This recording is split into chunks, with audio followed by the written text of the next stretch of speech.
Hey everyone, Salit Kumar is here. Welcome you all to Salit Space. Today we will discuss about document required as well as the counseling schedule of AIT Pune. जैसा कि आप सभी ने comment section में पूछा था कि कौन कौन से डॉक्यूमेंट रिक्वायर्ड होते हैं at the time of counselling and आपकी प्रोविजनल लिस्ट कब आएगी, ये सारे पॉइंट्स मैं इस वीडियो में कवर करने वाला हूँ। तो आगे बढ़ने से पहले मैं मेक श्योर कि आपने चैनल को सब्सक्राइब कर रखा हो। तो चलिए, अगर मैं बात करूँ टेबल ऑफ कंटेंट्स की जिस पॉइंट्स में बात करने वाला हूँ, तो सबसे पहले मैं डिस्कस करूँगा प्रोविजनल लिस्ट डेट कब आने वाली है, फाइनल लिस्ट डेट आपकी कब आएगी और ऑनलाइन काउंसलिंग आपको कैसे करनी है। देन आफ्टर आपने ऑनलाइन डॉक्यूमेंट्स आपको कैसे प्रोवाइड करने हैं उसके बारे में मैं आपको बताऊँगा। फिर document verification main important thing होती है ये कि आप डॉक्यूमेंट वेरीफाई कैसे करते हैं। ये डॉक्यूमेंट वेरिफिकेशन सिर्फ आपसे नहीं, आपके फादर से भी करवाया जाता है। तो मेक श्योर करें जो भी आप अपना मोबाइल नंबर या जो भी अपना कॉन्टैक्ट नंबर आप दे रहे हैं या मेल ID जो दे रहे हैं वो बिल्कुल सही दें, क्योंकि ये बहुत ज़्यादा इंपॉर्टेंट होती है कि डॉक्यूमेंट वेरिफिकेशन यहाँ पर करना। फिर एट द एंड आपके लिए एक छोटा सा चैलेंज है, मेक श्योर करूँगा आप इसे पूरा कर दें। मैं बात करूँ publication display of provision merit list, जो फर्स्ट 1500 कैंडिडेट्स की जो आएगी वो 17 मई को आ रही होगी एट द इवनिंग में 5 बजे तक वो आपकी लिस्ट आ जाएगी। ये जो लिस्ट होती है सिंपल सी लिस्ट होती है। ये लिस्ट इसलिए प्रोवाइड कर दी जाती है क्योंकि अगर आपको कुछ चेंजमेंट कराने हैं उसके लिस्ट में तो आप करा सकते हैं, क्योंकि ऐसा बहुत बार होता है कि आप फॉर्म भरने के दौरान अपने नेम स्पेलिंग में मिस्टेक कर देते हैं, फादर नेम स्पेलिंग में मिस्टेक कर देते हैं, या ये भी हो सकता है कि कुछ डॉक्यूमेंट्स आपने प्रोवाइड नहीं करी किए हों एट द टाइम ऑफ जो भी आपने फॉर्म भरा है, तो उन डॉक्यूमेंट्स को भी आप प्रोवाइड कर सकते हैं इस दौरान। या जो भी चेंजमेंट आपको करने हैं, लेट सपोज अगर बात करें आपकी JMS जो रैंक आई थी उसमें कुछ दिक्कत आ रही है या थोड़ा बहुत हो सकता है कभी कभार कॉलेज की तरफ से भी गलतियाँ हो जाती हैं कि आपकी JMS रैंक आई है उसमें कुछ चेंजमेंट है, वो जो आपकी है वो थोड़ी गलत है, या हो सकता है आपके पास कुछ अवार्ड्स गैलेंट्री अवार्ड्स हैं, एक्स्ट्रा वेटेज है वो आपका नहीं लगाया गया है। तो ये सारे जो भी चेंजमेंट अगर आपको करवाने हैं वो 17 मई से 21 मई के बीच में ही करवाए जाएंगे। आपको 4 डेज़ का टाइम दिया जाता है, इसी टाइम पीरियड के अंदर आपको सारे चेंजमेंट करवाए जाते हैं। और ये सारे चेंजमेंट करवाने के लिए आपको एक मेल लिखना होता है AIT पुणे के लिए। उसकी जो मेल ID है वो admission@aitpune.edu.in है, इसे आप लिख के रख लें, या आपको ये वेबसाइट पर आप जाएंगे AIT पुणे अभी मिल जाएगी। तो आपको सिंपल सी कुछ नहीं करना होता है, एक मेल लिखनी होती है AIT पुणे के लिए। AIT पुणे के मेल लिखने के लिए सिंपल सा अपना नेम, अपने फादर का नेम, जो भी आपकी JMS रैंक है, कॉन्टैक्ट नंबर, जो भी कुछ है वो, और सब्जेक्ट डाल के प्रॉपर आपको थोड़ी सिंपल सी लिखनी होती है। और अपना सब्जेक्ट जो भी है उसके बारे में बताना होता है, सर मुझे ये चेंजमेंट करवाना है, और सिंपल सी कुछ टाइम और पीरियड के द्वारा कॉलेज ही आपसे कॉन्टैक्ट कर लेगा और उसे सॉर्ट आउट कर दिया जाएगा। तो मेक श्योर करें, और ये बहुत इंपॉर्टेंट है कि जो भी आपकी गलतियाँ वो इसी टाइम पीरियड के दौरान ही करा लें, क्योंकि लास्ट ईयर मेरे कुछ फ्रेंड्स के साथ ऐसा हुआ था कि उन्होंने कुछ गलतियाँ थी इस टाइम पीरियड के दौरान चेंजमेंट नहीं कराई थी, तो आखिर उन्हें बहुत सारा प्रॉब्लम फेस करनी पड़ी थी at the time of counselling. तो आप बिल्कुल मेक श्योर करें अगर, और क्रॉस चेक ज़रूर कर लें प्लीज़ कि अगर कुछ गलतियाँ हैं तो उसे चेंज आप कर लें, एट द एंड आपको हो सकता है दिक्कत हो। उसके बाद अगर बात करूँ publication of final merit list, ये एग्जैक्ट फाइनल मेरिट लिस्ट नहीं हो सकती, या मैं बोल सकता हूँ ये फाइनल प्रोविजन मेरिट लिस्ट होती है। ये 24 मई को आ जाएगी। ये सिंपल सी लिस्ट होती है। इस लिस्ट के दौरान आपको AIT मेरिट नंबर मिल जाता है, एक जो मेरिट नंबर आपका 4 साल तक चलता है, तो एक AIT मेरिट नंबर मिलता है आपको। इस लिस्ट के द्वारा सिर्फ अंदाज़ा लगता है कि आप कहाँ पर स्टैंड कर रहे हैं। ऐसा नहीं होता कि 480 स्टूडेंट हैं, अगर 480 मेरिट नंबर के द्वारा आपका नंबर पड़ रहा है तो आपका एडमिशन नहीं हुआ। अब मैं आपको एक दिखाता हूँ जो लास्ट ईयर की मेरे पास डली हुई थी, यहाँ पर मेरे पास सेव थी एक मेरी PDF फाइनल लिस्ट की। उसके दौरान आपको थोड़ा अंदाज़ा लगेगा वो किस प्रकार से आती है। तो लेट्स सी, या जो आप देख रहे हैं AIT फाइनल मेरिट लिस्ट जो 2023 की थी मेरे बैच की जो है। तो इसकी बात करूँ तो यहाँ पर कुछ 1510 student AIT merit number students को यहाँ पर क्या मिला था, लिस्ट आई थी। इस लिस्ट में सिर्फ 1300 स्टूडेंट को ही कमिटमेंट अमाउंट भरना था 10,000 का, बाकी को रिजर्व में रखा गया था। ये देख सकते हैं। अगर बात करूँ इस लिस्ट में आपको क्या किस प्रकार से भी दिखेगी, इस प्रकार से आपकी वो लिस्ट आ रही होगी। इसमें आपको AIT फाइनल मेरिट नंबर आएगा, AIT फॉर्म नंबर आएगा, और नेम ऑफ एप्लीकेंट, और GMS परसेंटाइल, गैलेंट्री अवार्ड्स अगर आपके पास हैं। जैसा कि मैंने बताया गैलेंट्री अवार्ड्स होते हैं, क्योंकि मैक्सिमम के पास ऐसा नहीं होता है गैलेंट्री अवार्ड्स होते हैं, तो मैक्सिमम जिसके पास होते हैं उसकी भी यहाँ कुछ गलतियाँ हो रही होती हैं। ये सारी चीज़ आप देख सकते हैं। JEE परसेंटाइल देख सकते हैं, वेटेज परसेंटेज देख सकते हैं, और JMS ऑल इंडिया रैंक जो भी है वो वहाँ पर आ रही होती है। अगर यहाँ पर देखें तो JMS परसेंटाइल आप देखें 99। ये वो बंदे हैं जो जितने भी स्टार्टिंग के अगर आप देख रहे हैं तो इन्हें टॉप NITs में आराम से अच्छी सीट मिलेगी। CSIT इलेक्ट्रॉनिक्स वगैरह वाली ब्रांच आराम से मिलेंगी। तो ये लोग यहाँ पर क्यों आएंगे एट द एंड, तो इसलिए कहते हैं कि लास्ट राउंड जो होता है यहाँ पर तो बहुत ही ज़्यादा अनएक्सपेक्टेड होता है, तो कुछ पता नहीं होता इसके बारे में कहाँ तक मेरिट जा सकती है। तो इसलिए कहते हैं अगर आपका 480 के अंदर मेरिट नंबर नहीं आ रहा तो ज़्यादा परेशान होने की बात नहीं है। इसी पॉइंट को मैं आगे भी क्लियर करूँगा। अब अगर आपकी बात करूँ, आपकी बैच की बात करूँ, तो कुछ सीट्स इंक्रीज़ भी की हैं, जैसा कि आपको पता है रोबोटिक्स ब्रांच आपके यहाँ पर न्यू इंट्रोड्यूस की गई है, तो कुछ सीट इंक्रीज़ की हैं। तो यहाँ पर फर्स्ट 1500 स्टूडेंट के द्वारा यहाँ पर क्या किया जाएगा, डिपॉजिट करवाए जाएंगे। या लास्ट ईयर की बात करूँ तो लास्ट ईयर यहाँ से जो लिए गए थे, मैं बता चुका हूँ, कमिटमेंट अमाउंट जो लिया गया था वो 10,000 रुपीज़ लिया गया था। लेकिन इस ईयर आपका जो कमिटमेंट अमाउंट जो लिया जाएगा वो 10,000 रुपीज़ ही लिया जाएगा, लेकिन लिया जाएगा 1500 स्टूडेंट्स के द्वारा, क्योंकि यहाँ चांसेस बढ़ते हैं आपके एडमिशन होने के, क्योंकि सीट्स इंक्रीज़ हुई हैं। तो अगर मैं बात करूँ ऑनलाइन पेमेंट आपको कैसे करना है, तो वो आपको AIT वेबसाइट पर जाना है। तो वहाँ पर सिंपल सा, वहाँ पर अगर आप ये जो लिस्ट आ जाती है आपकी फाइनल मेरिट लिस्ट, इसी लिस्ट के दौरान ही आपको क्या करना पड़ेगा, आपको अपनी चॉइस फिलिंग भी करनी पड़ेगी। आप सबसे पहले अगर आप लिस्ट आएगी उसके बाद आपको वहाँ पर पोर्टल पे जाओगे तो आपको दिखने लगेगा आगे आपको कैसे चॉइस फिलिंग वगैरह करनी है। आपको चॉइस फिलिंग करनी है, चॉइस फिलिंग के दौरान आपको बहुत ज़्यादा ध्यान देना है, आपको अपनी किस प्रकार से ब्रांच रखनी है, जैसे आपकी प्रेफरेंस है, जैसे आपका इंटरेस्ट है, उस प्रेफरेंस में ही अपनी ब्रांचेस को रखें, अन्यथा एट द एंड आपको दिक्कत फेस करनी पड़ेगी। अगर चॉइस फिलिंग अगर आपने जो आपको ब्रांच पसंद नहीं उसे ऊपर रख दिया तो आपको प्रेफरेंस के दौरान वो मिल जाएगी, तो एट द एंड आपको बहुत ज़्यादा मुश्किल होगा कि आप उसे चेंज करवा पाएँ। ऐसा हो सकता है कि अगर आपकी जो पसंद ब्रांच है अगर आपको नहीं मिल रही है तो ऐसा हो सकता है कि आप अपग्रेड कर जाएं। लेकिन अगर ऐसा है कि आपने जो आपको पसंद नहीं है लोअर ब्रांच है उसने आपने ऊपर रख दिया और फर्स्ट प्रायोरिटी पे रख दिया, अगर आपको मिल गई तो लास्ट में आपको विड्रॉ ही करना पड़ेगा, तो आपको प्रॉब्लम फेस करनी पड़ेगी। और ये जो है 10,000 रुपीज़ जो हैं जो कमिटमेंट फ़ीस आपको देनी है वो 24 मई से 30 मई के बीच में आपको करनी है, और चॉइस फिलिंग भी इसी दौरान करनी है। और चॉइस फिलिंग आप थोड़े ध्यान से करें। अगर आपको चॉइस फिलिंग की वीडियो चाहिए कैसे करनी, तो आप कमेंट सेक्शन में बता दें, मैं इस पर भी एक वीडियो ले आऊँगा। उसकी अगर बात करूँ, display of provisional allotment of branch 480 candidate हुआ submitted their choice by paying 10,000 rupees. जिस लोगों ने कमिटमेंट फीस 10,000 रुपीज़ दे दी है और जो 480 स्टूडेंट्स होंगे, फर्स्ट 480 स्टूडेंट, उनकी एक प्रोविजनल अलॉटमेंट ब्रांच आ जाती है, तो वो आएगी 7 जून को वहाँ पर आपकी आ जाएगी लिस्ट। तो अगर मैं बात करूँ इस लिस्ट की, तो इस लिस्ट में ऐसा होता है कि आपको कोई लोअर ब्रांच भी दी जाएगी और आप हो सकता है आप रिजर्व में भी रखे जाएँ। तो ये बिल्कुल फिक्स ब्रांच नहीं होती है, ये आपकी कोई फाइनल राउंड नहीं है। इसमें सिर्फ आपको ब्रांच होगी, उसमें बहुत ज़्यादा चांसेस होते हैं आपकी ब्रांच अपग्रेड होने के, और बहुत ज़्यादा चांस होते हैं आप रिजर्व कैटेगरी से आपको ब्रांच मिल रही होती है। तो बिल्कुल भी टेंशन लेने वाली बात नहीं है, ऐसा हर बार हुआ है, मेरे बैच में भी हुआ था। 480 कैंडिडेट्स होते हैं, ये ट्रिपल टाइम चला जाता है, 1200-1300 तक हमारे मेरिट नंबर होता है, वहाँ तक हमें लास्ट ईयर मिली थी। अगर मैं बात करूँ 1275 जो लास्ट मेरिट नंबर था यहाँ पर ब्रांच मिली थी, वो भी मैक में सीट मिली थी, और इस बार सीट्स इंक्रीज हुए हैं तो हो सकता है आपको ब्रांच मिले। अगर बात करूँ publishing admitted student list and waiting list, filling of vacancy if any, जो लास्ट राउंड होता है, जो लास्ट राउंड होगा, जो भी एडमिटेड स्टूडेंट की लिस्ट है, जो लोग आ चुके हैं, उन्होंने काउंसलिंग अपनी करा ली है कॉलेज के अंदर, उसके दौरान यहाँ पर जो होगा वो लिस्ट आपकी आ जाएगी, और फाइनल राउंड जो होगा वो होगा आपका 28 जून से लेके 5 जुलाई के बीच में। ये टेंटेटिव डेट है, ये वो टाइम है जहाँ पर कुछ कैंडिडेट होते हैं जो रिजर्व कैटेगरी में रखे जाते हैं।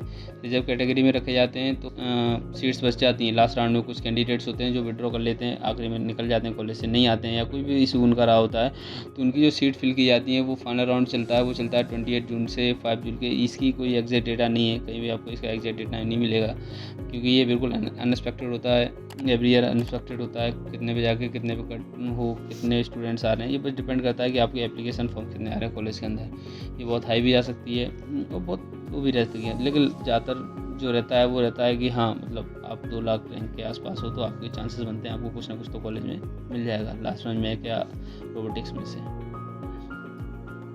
और जैसा कि मैंने पीछे आपको बताया है, ये नोटिस है जो कि आपको AIT की वेबसाइट अगर आप जाओगे तो वहाँ पर आपको शेड्यूल मिल जाएगा फर्स्ट ईयर का। जैसा कि मैं डिस्कस कर चुका हूँ कि जो आपकी प्रोविजन मेरिट लिस्ट है वो 17 मई को आ जाएगी, या जो भी आपको चेंजमेंट कराने हैं वो 17 मई से 21 मई के बीच में कराने हैं। और जो फाइनल मेरिट लिस्ट आ जाएगी वो आ जाएगी 24 मई को। उसके बाद आपको 10,000 रुपीज़ पे करने हैं या चॉइस फिलिंग इसी दौरान करनी है 25 मई से 30 मई के बीच में, या 10,000 रुपीज़ जमा करने के बाद। और जो कोई भी 1500 के बाद जो भी कैंडिडेट हो उन्हें लेटर ऑन चांस मिल दिया जाएगा जो कि फाइनल राउंड होगा उसमें। और फिर प्रोविजनल अलॉटमेंट ऑफ ब्रांच हो जाएगा फर्स्ट 480 स्टूडेंट का, जिन्होंने क्या कर दिया, सबमिट कर दिया था, वो 7 जून को आ जाएगी उनकी लिस्ट, ठीक है। फिर उसके बाद ये सारी चीज़ें कब आपकी काउंसलिंग डेट्स हैं ये सारे यहाँ पर है 24, 25, 26, 27 कॉम IT NTC, ये सारी चीज़ें आप डिस्कस कर सकते हैं। और ये फाइनल राउंड जो होगा वो होगा 28 जून से 5 जुलाई तक, तो ये आप देख सकते हैं। और अगर मैं इसके बाद बात करूँ, हाँ, don't worry if your merit number is above 480, मैं बता चुका हूँ ऑलरेडी आपको कि अगर आपका मेरिट नंबर होता है कि मैक्सिमम टाइम होगा ही ऐसा कि 480 के बाद ही आ रहा हो, क्योंकि जो अच्छे रैंकर होते हैं वो भी इस कॉलेज का फॉर्म भरते ही हैं, तो वो हर जगह अप्लाई करके रखते हैं। तो यहाँ पे उन्होंने फॉर्म भरा होता है तो आगे की जो सीट्स होती हैं वो वहाँ पर कैप्चर करते हैं, और उन्हें पता है एट द एंड उन्हें नहीं लेना होता। अगर दूसरे कॉलेज में उन्हें मिल रहा होता है तो वहाँ जाते हैं। कभी कभार ऐसा होता है उन्हें कुछ टॉप प्राइवेट कॉलेजेस मिल जाते हैं जिनकी लोअर रैंक थोड़ी सी कम रैंक होती है। टॉप प्राइवेट कॉलेज में CSIT मिल रही होती है, अच्छी ब्रांच मिल रही होती है, कॉम मिल रही है, तो वो लोग उसे प्रेफर करना पसंद करते हैं। अगर मेरी मानो तो अगर लेट एंड अगर आप लड़के हैं और आप इस कॉलेज में अगर मैक में अगर जाना चाह रहे हैं एट द एंड, तो हो सकता है अगर आपको टॉप कोई भी प्राइवेट कॉलेज है जैसे यहाँ पर हो गया, जो भी कोई बिट्स हो गया, अगर इनमें अगर आपको अच्छी ब्रांच मिल रही है then you have to go for that, तो आपको उसमें जानी चाहिए मैक के लिए। अगर आप लड़की हैं तो आप मैक के लिए जा सकते हैं, क्योंकि आपके लिए यहाँ रिजर्वेशन रहता है, कुछ MNCs होती हैं वहाँ भी आपको कोटा रहता है, तो आपको यहाँ टेंशन लेने की ज़रूरत नहीं है। लेकिन अगर आप वो हैं तो मैक में जाएंगे तो हो सकता है आपको थोड़ी सी दिक्कत है, इतनी भी नहीं, लेकिन और बहुत प्राइवेट कॉलेजेस हैं, बहुत सारे कॉलेज अच्छा है, लेकिन ठीक है अगर किसी टॉप प्राइवेट कॉलेज में अगर आपको अच्छी ब्रांच मिल रही है तो मैं भी बोलूँगा ऐसे किसी टॉप प्राइवेट कॉलेज की अच्छी ब्रांच में जाएं विद रिस्पेक्ट टू कि आप यहाँ पर लोअर ब्रांच ले रहे हैं। कुछ नोट पॉइंट है आपके लिए। In case candidate take admission 10,000 will adjusted towards admission fees. हाँ, अगर आपने इस कॉलेज में आया अपने एडमिशन लिया तो अगर आपने जो 10,000 रुपीज़ आपने भरे हैं जो फाइनल मेरिट लिस्ट आने के दौरान, तो वो अगर आप एडमिशन ले रहे हैं तो वो आपकी फ़ीस में ही एडजस्ट हो जाएगा। लेट्स सपोज अगर आपकी फ़ीस यहाँ पर 3,37,000 है कुछ, तो अगर आप 10,000 रुपीज़ अभी भर देंगे तो आपको जो फाइनल जो फीस भरनी पड़ेगी कॉलेज की वो 3,57,000 ही भरनी पड़ेगी। अगर कैंडिडेट को नॉट ऑफर एडमिशन या नॉन अवेलेबिलिटी सीट है और वो सीट नहीं लेना चाहता है, जॉइन नहीं करना चाहता है IIT, आपने 10,000 रुपये फाइनल लिस्ट में जो आई थी उसके बाद दौरान भरे हैं, तो आपके जो पैसे हैं वो रिफंड कर दिए जाएंगे, लेकिन 1,000 रुपीज़ को क्या किया जाएगा, डिडक्ट कर लिया जाएगा, या आपको सिर्फ 9,000 रुपीज़ ही वापस मिलेंगे। ये सारी चीज़ें आप देख लें। हाँ, कुछ एक ये पॉइंट है, seat will rolled over the next day counselling in following cases.